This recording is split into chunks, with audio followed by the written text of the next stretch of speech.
Hola chicos, feliz lunes. How's everybody doing?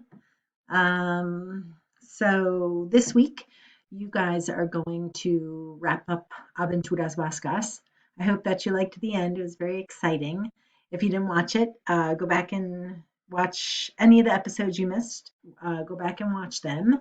So here are the instructions for the wrap up. So you guys are going to write a blog about Aventuras Vascas. Go back and watch the episodes if you didn't watch them yet, and complete all of the Aventuras Vascas packet pages.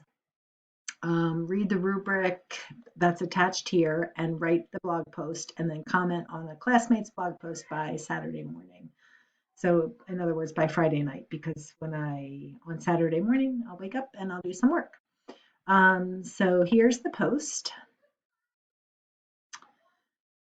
It's worth 15 points. And it says, escribe un blog, contesta estas preguntas. ¿Quién es tu personaje favorito en Aventuras Vascas y por qué? So you have to name your favorite person and why. ¿Cuál fue tu parte favorita del programa? So what was your favorite scene or your favorite episode or your favorite moment of Aventuras Vascas? Si pudieras ir a el País Vasco, if you could go, ¿dónde te gustaría visitar? When I ask you a question with te, you always answer with me.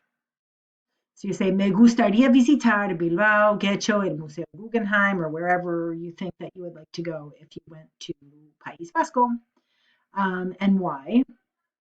¿Te gusta el programa de Aventuras Vascas? Do you like it? Did you like it? If you want to put it in the past tense, you could say or if I ask you a question, te, you answer with me, and you say me gustó with an accent on the O if you want to put it in the past tense, and then why. Write at least 6 sentences and respond to a compañero in class. And then here's the criteria. So you answered all the questions and you used appropriate vocab. When I say appropriate vocab, go back through your packet and find some of those vocab words that you learned from Aventuras Vascas and try to incorporate those in your paragraph.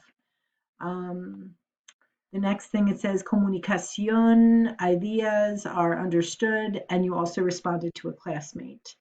So I could understand what you were trying to say, and then you also responded to somebody else and say something to them.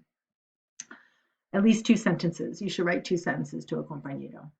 And then precisión. So is your grammar good? Did you use verb conjugations and your subjunctive? If you don't use subjunctive, some sort of subjunctive, then you won't be able to get all the points. So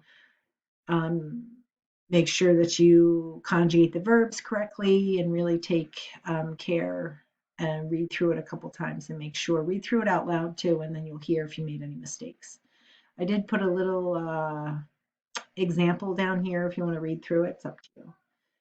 The next thing that you're going to do this week is our verb of the week this week is ser. So you're going to study the verb ser this week, and I'll attach that also, and it's due Friday, just like you did viajar last week, and you guys did a great job. You filled out the form. Everything pretty much looked pretty good. Pay attention to the accents, and it's just really good practice. It's rote memorization. It's kind of an old-fashioned way of teaching language, but for some kids who are mathematical, whose brains like organization and the math of it all, this is good for you. So if you benefit from it, awesome. And if you don't, just keep at it a little bit. And I think that sometimes it takes like 4 verbs of verb of the week until like you're like, okay, I get it and I see why it's good practice. So even if you don't love verb of the week in the beginning, you might learn to love it later. So give it a try. Go with it with an open mind. It's a little different than what you're used to. So yeah, this verb of the week is ser, to be, and there are lots of irregulars with ser.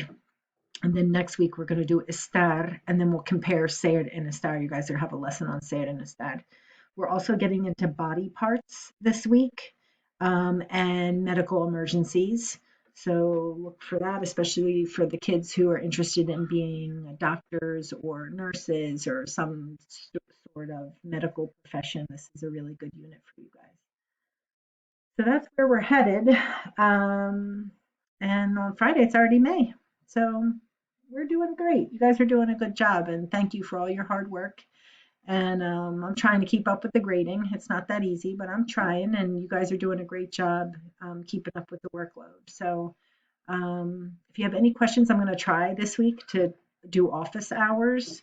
Um, so you can look for me there if you want to come visit and say hi. Anyway, so have a good week and I'll be in touch. All right. Take care. Adios.